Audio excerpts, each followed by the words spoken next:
2020년 1월 16일 오늘의 이슈를 살펴보는 이슈체크입니다. 오늘은 4월 15일 총선이 90일 앞으로 다가온 날입니다.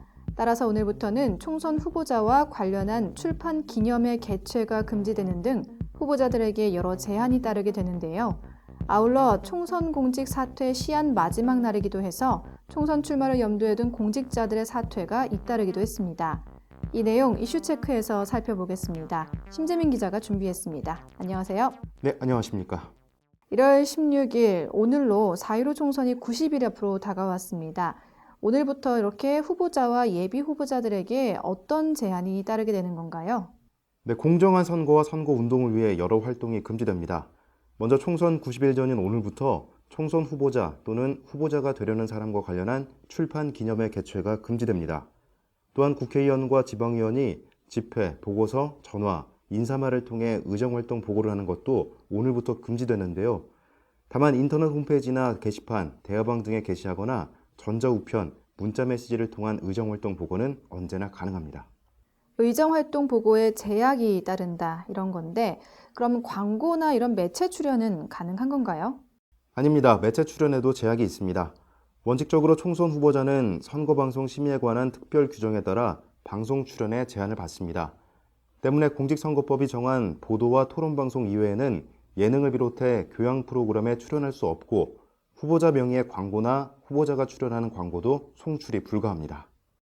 최근에는 많은 정치인들이 유튜브 채널을 활용하기도 하는데 이 총선 전까지 그렇다면 유튜브를 활용한 후보자의 활동 이런 것도 금지가 되는 건가요?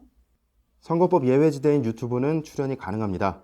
불특정 다수에게 퍼지는 지상파를 이용하지 않기 때문에 유튜브 등 온라인에서 선거운동은 법령과 무관하게 가능한데요. 현직 국회의원 297명 중 81.8%인 243명이 유튜브를 이용하고 있는 만큼 이를 활용한 후보자들의 활동이 활발할 것으로 예상됩니다. 이와 관련해 중앙선거관리위원회는 온라인을 이용한 다양한 정치 캠페인은 언제든 가능하다고 해석했습니다. 이렇게 유튜브는 예외 적용된다 이런 말이군요. 네, 또 공무원 등이 총선에 출마하기 위해서는 오늘까지 사퇴를 또 해야 한다고요? 네, 그렇습니다. 공무원을 비롯해 정부 투자기관, 지방공사, 지방공단의 상금 임원, 공직선거관리 규칙에서 정한 언론인 등이 이번 총선에 출마하려면 오늘까지 사직해야 합니다. 다만 비례대표 국회의원 선거 혹은 재보궐선거에 입후보하려면 오는 3월 16일까지 사퇴하면 되는데요. 다만 현직 국회의원이 다시 출마하는 경우에는 사퇴하지 않아도 됩니다. 이런 선거법 때문에 근래에 많은 공무원들의 사퇴가 이어지고 있는데 눈여겨볼 만한 행보 또 누가 있을까요? 네, 오늘까지가 4.15 총선 공직 사퇴 시한이기 때문에 청와대 참모를 비롯해 각 지자체의 고위공무원, 판사 등의 사퇴가 이어졌습니다. 우선 이낙연 전 국무총리가 전날 더불어민주당으로 복귀해 총선 준비에 본격 시동을 걸었고 의원을 겸하며 장관직을 수행한 김부겸, 김영춘, 이계호, 도종환, 진선미 의원 등은 일찌감치 당으로 복귀해 총선 재비 한창입니다. 여기에 청와대 인사들도 지난 15일 대거 사퇴하며 총선 준비 초읽기에 들어갔는데요.